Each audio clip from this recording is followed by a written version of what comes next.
Hello dear students, welcome to our channel educational goal. और आपको जो सीजी बोर्ड की तरफ से असाइनमेंट मिले हैं क्लास 10th के लिए हिंदी सब्जेक्ट के जनवरी माह के, उनका हम सॉल्यूशन देखेंगे।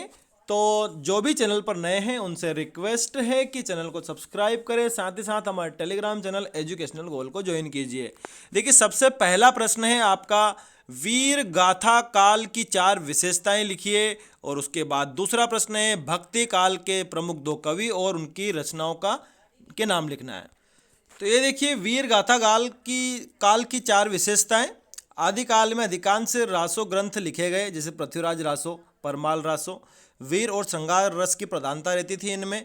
युद्धों का सजीव वर्णन किया गया है। काव्य भाषा के रूप में डिंगल और पिंगल का प्रयोग हुआ है।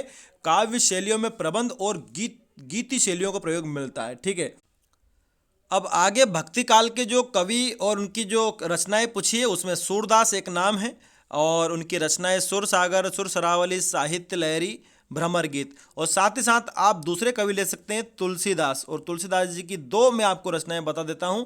एक तो रामचरितमानस, दूसरी विनय पत्रिका। रामचरितमानस सभी आप समझते ही हैं, और दूसरा विनय पत्रिका, और तीसरा ले सकते हैं सत्सई। ये 3 नाम आप लिख दीजिएगा तुलसीदास जी के सामने। ये हो जाएंगे आपके भक्ति काल के कवि और उनकी कविताएं।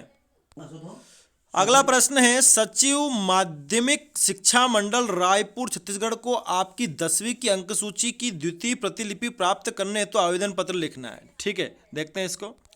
तो ये देखिए, प्रति सचिव, ये हमने लिख दिया पूरा एड्रेस। विषय है अंक सूची की द्वितीय प्रति भेजने हेतु। महोदय, निवेदन है कि मेरी कक्षा 10वीं की अंक सूची खो गई है। मैंने ये आपने सन बता दिया, 10वीं की परीक्षा दी थी, अतः मुझे अंक सूची की द्वितीय प्रति भेजने का कष्ट करें। इस हेतु मैंने निर्धारित शुल्क 50 रुपये, बैंक चालान नंबर, दिनांक आपको नाम से भेज रहा हूँ। मेरी संबंधित जानकारी निम्नलिखित है।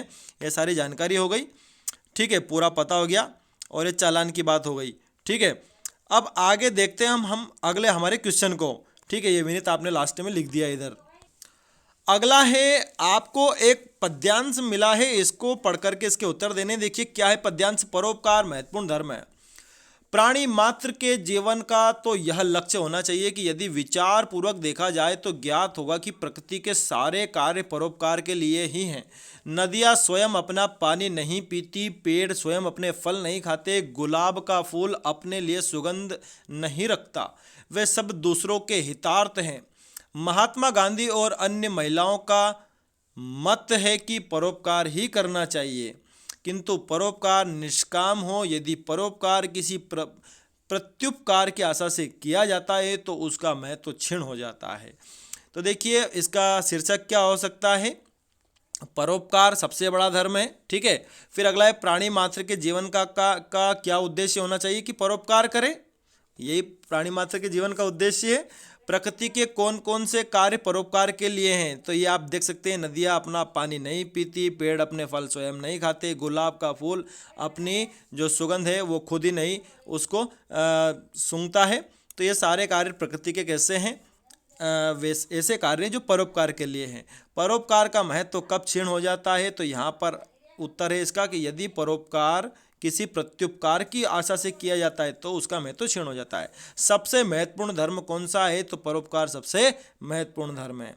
ये हो गए आपके सारे इसके उत्तर। अब उसके बाद निबंध पूछा है, तीनों में से एक विषय पर पूछा है, वृक्षारोपण, प्रदूषण की समस्या और समाधान, और पुस्तकालय का महत्व। तो आपको ये प्रदूषण की समस्या और समाधान हमारे चैनल पर मिल जाएगा, जो हिंदी निबंध की जो प्लेलिस्ट है वहाँ से जाकर के इसको आप लिख सकते हैं। Thanks for watching this video.